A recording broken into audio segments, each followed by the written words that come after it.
Cambridge IELTS 2 by the University of Cambridge Local Examination Syndicate. Published by Cambridge University Press, 2000. This recording is copyright. Cassette 2, Side 2. Test 4. You will hear a number of different recordings, and you will have to answer questions on what you hear. There will be time for you to read the instructions and questions, and you will have a chance to check your work. All the recordings will be played once only. The test is in 4 sections.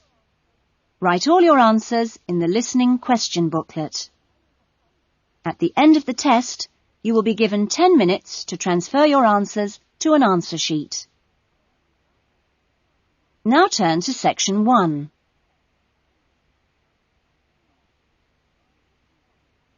Section 1. Paul is renting an apartment.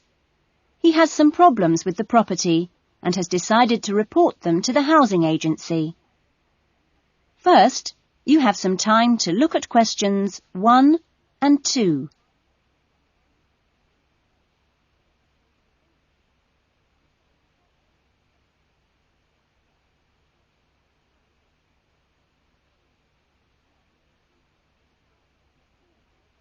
You will see that there is an example that has been done for you. On this occasion only, the conversation relating to this will be played first. Good morning, MIC House Agency. Good morning. I'm ringing about the problems I've been having with my apartment. Yes, of course. If I can just take a few details first. What's your name? Paul Smiley. How do you spell that? Smiley. Paul's surname is Smiley, so Smiley has been written in the box. Now we shall begin. You should answer the questions as you listen, because you will not hear the recording a second time. Now listen carefully to the conversation and answer questions 1 and 2. Good morning, MIC House Agency. Good morning. I'm ringing about the problems I've been having with my apartment. Yes, of course. If I can just take a few details first. What's your name? Paul Smiley. How do you spell that? Smiley. Okay. And what's the address? Apartment 216 Rose Lane. Rose Lane. And that's in? In Newton. Oh, yes, I know the property. Could I just ask, how long is the lease? It's for 1 year. Huh? And you moved in? Last week, on 27th of June. Fine, thank you. Before the conversation continues, you have some time to look at questions 3 to 10.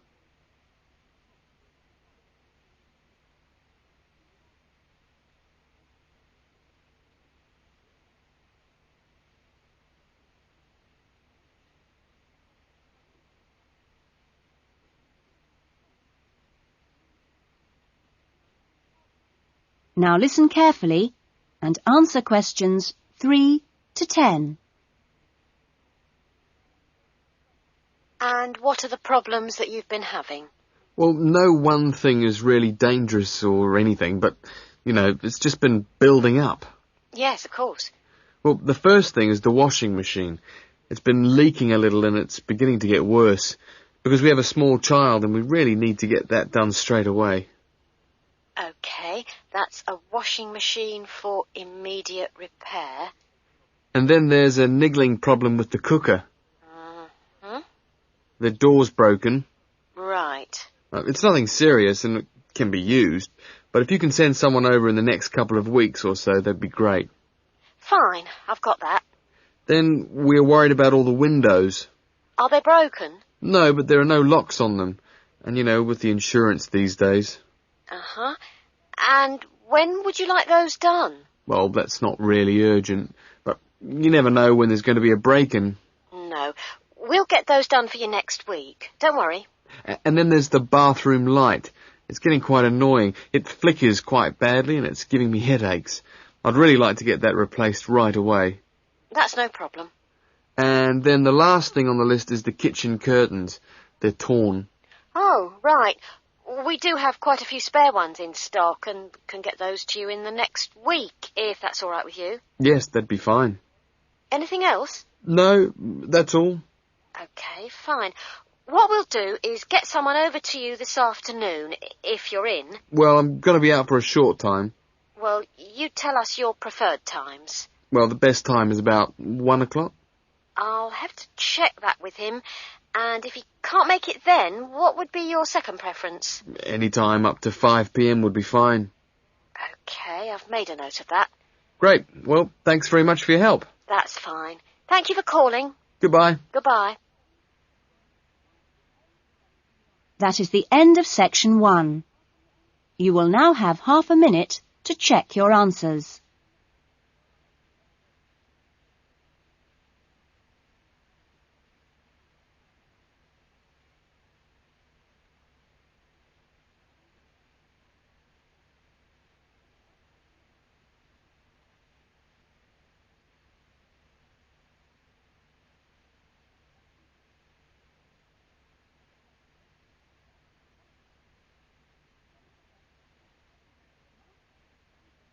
Now turn to section 2.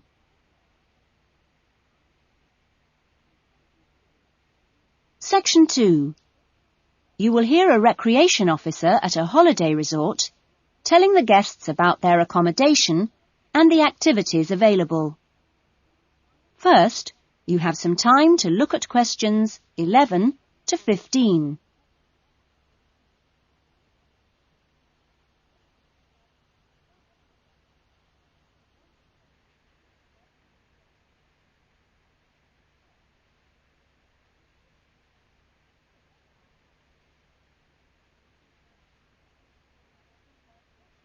Now listen carefully to the first part of the talk and answer questions 11 to 15.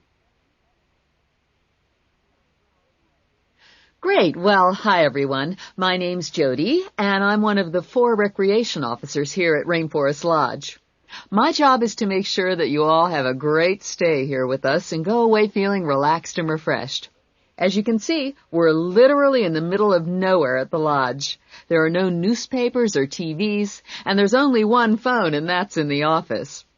The lodge is a complete get-away-from-it-all experience, a place to unwind and appreciate the world without a lot of interruptions and distractions. From your cabin balcony, you'll find that you can't see anyone else, and the only noise you should hear is the birds. When the luggage comes, one of the guys will take it across to your cabin for you and make sure you know the way back here to the main center for dinner in the restaurant. Dinner will be served in about an hour or so. All the times of each day's activities are printed on the blue sheet you should have got in the information guides that were handed out on the coach. Each explorer trip has a different focus, so it doesn't matter how many you do or on what day, because there's always something new to discover in the rainforest. Tomorrow, I think we've still got places on the Orchid and Fungi tour. This is on foot and takes you to different parts of the rainforest. Or, if you prefer, there's the 4-wheel drive tour to the waterfalls. Or the fishing trip, where I promise you we'll catch some lunch. And last but not least, the famous Crocodile Cruise that leaves at 11 a.m. each day. Just in time for the crocodile's lunch. Oh, plenty to choose from here at Rainforest Lodge. Or just sit on your balcony, relax and unwind and enjoy the views. In the evenings, there is the Spotlight Tour, one of my favorites. The Spotlight Tour leaves at sundown and lets you catch a glimpse of some more of the rainforest wildlife as it comes out at dusk to feed. That's a great trip, and if you can, I'd really try to make sure you do it during your stay. You now have some time to look at questions 16 to 20.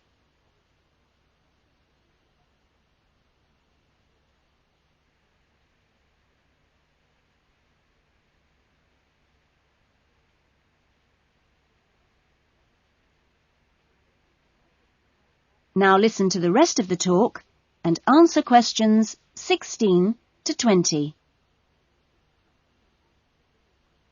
You've chosen to visit the rainforest in March, which is just at the end of the wet season, so you'll soon notice how well the waterfalls are running and also how damp the ground is. Things can tend to get a bit slippery, too, so if you didn't bring any walking boots, I'd advise you to hire some from the office. You'll also be much better off in long trousers rather than shorts, because they will give your legs more protection. And socks are a good idea, too. There's no need to be nervous of the rainforest, provided that you treat it with respect and common sense. Most of the animals and wildlife are gentle and harmless. There are some venomous snakes to beware of, but really, they're much more frightened of you than you are of them. The other thing is that certain plants can cause irritation if you touch them with bare skin. Well, that's about all for the time being. The guys are here to take you and your luggage to the cabin. That is the end of section 2. You will now have half a minute to check your answers.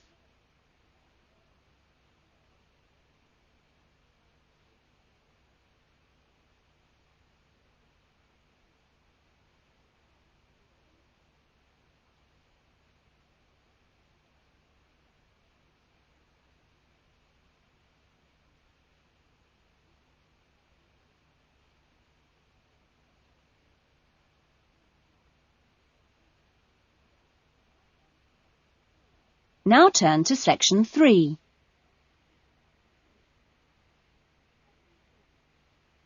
Section 3. You will hear a conversation between a counsellor and a student named John. First, you have some time to look at questions 21 to 25.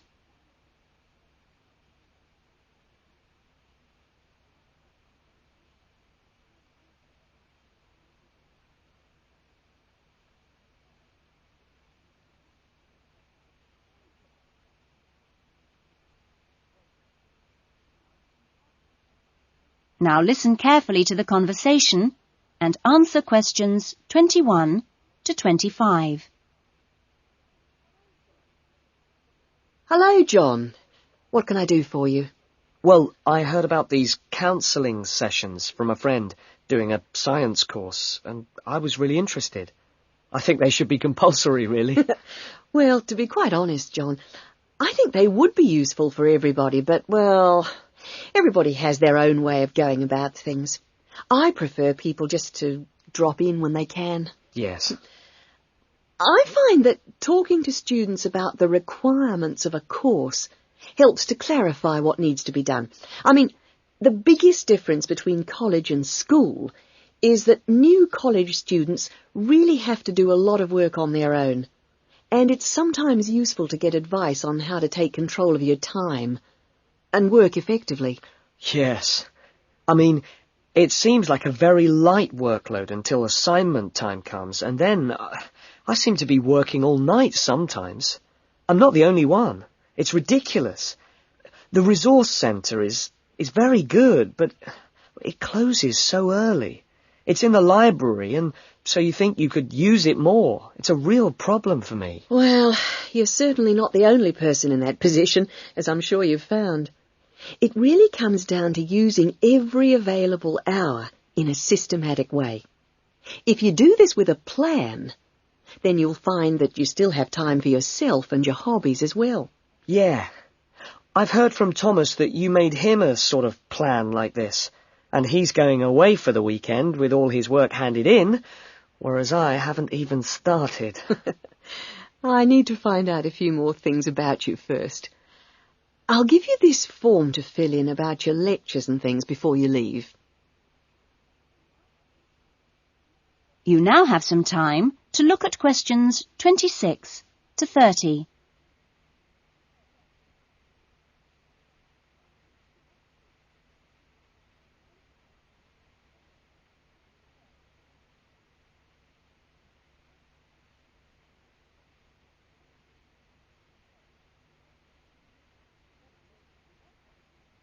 Now listen to the rest of the conversation and answer questions 26 to 30. Now, what are your main problems? Well, What most concerns me is I'm still not doing very well in my assignments. Well, I know that you plan your writing carefully, but this can come to nothing if the assignment doesn't answer the question. That really is the key. You must read the question carefully and give it a great deal of thought before you even start planning or writing your first draft. It's also vital to check your work for errors. Everybody makes them, and they can influence the person marking the work. So, always take time at the end to check what you've written. As far as listening is concerned, I find it hard to keep up sometimes in lectures, especially 2-hour ones. I sometimes just seem to go off into a dream. It's a good idea to find out from your lecturers if they mind you recording the lectures.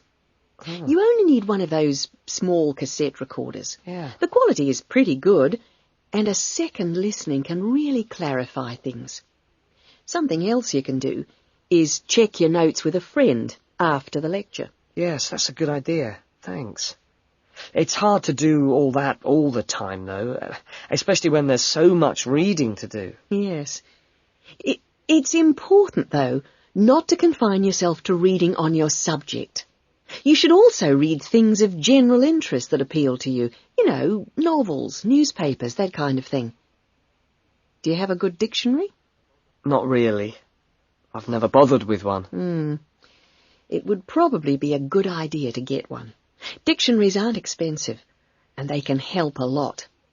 Also, you can underline or highlight new words, and then you've got to... That is the end of section 3. You will now have half a minute to check your answers.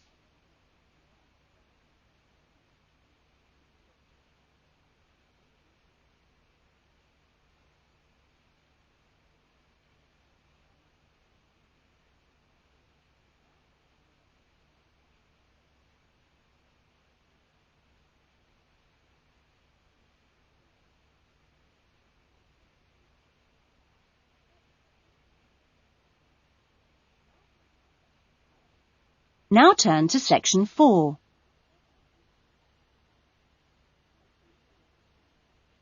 Section 4. You will hear a student talking about his research project in a university tutorial. First, you have some time to look at questions 31 to 40.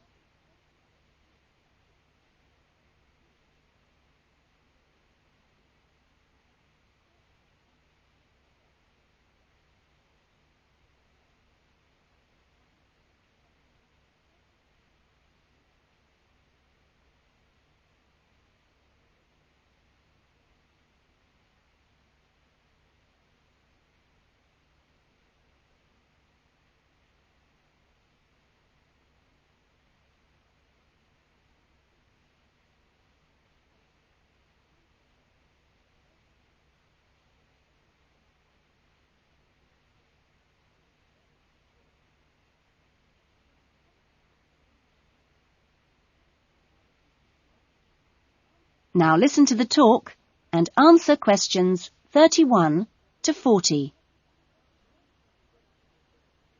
Well, good afternoon.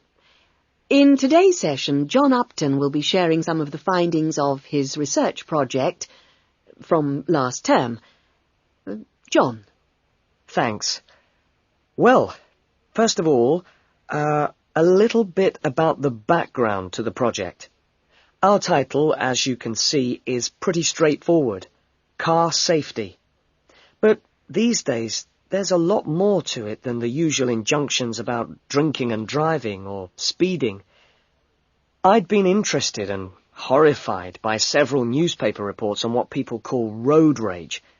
For example, the famous incident of a man getting out of his car in a car park and hitting the driver of a van who had overtaken him earlier.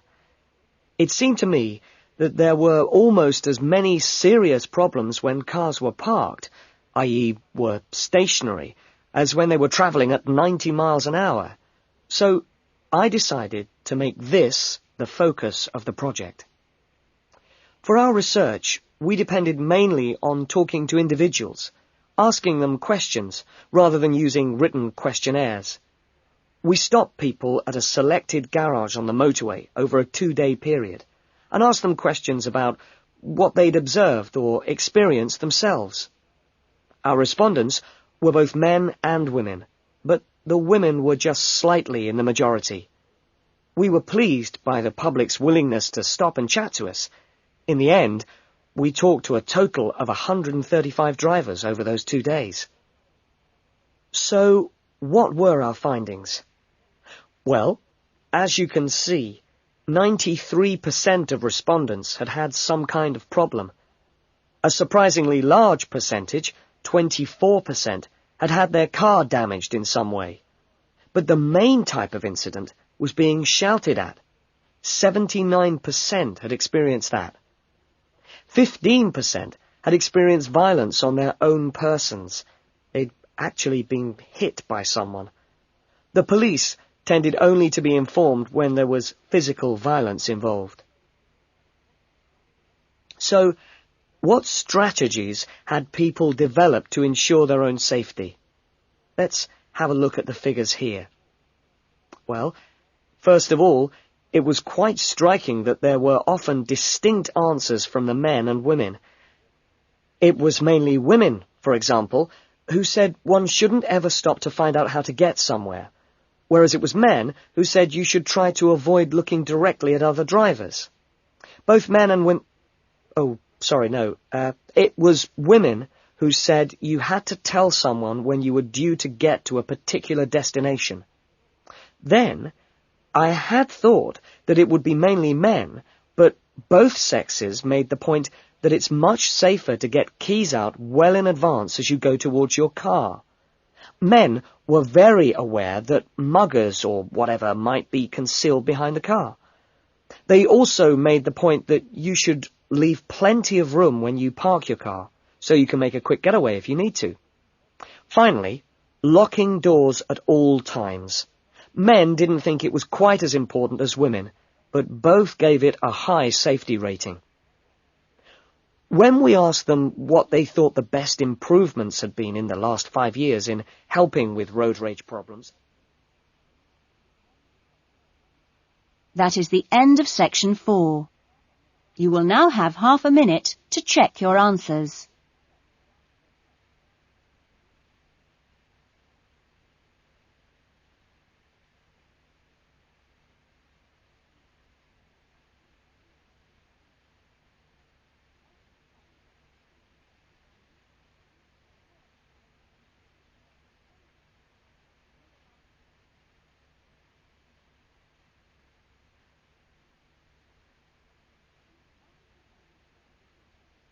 That is the end of the listening test. In the IELTS test, you would now have 10 minutes to transfer your answers to the listening answer sheet.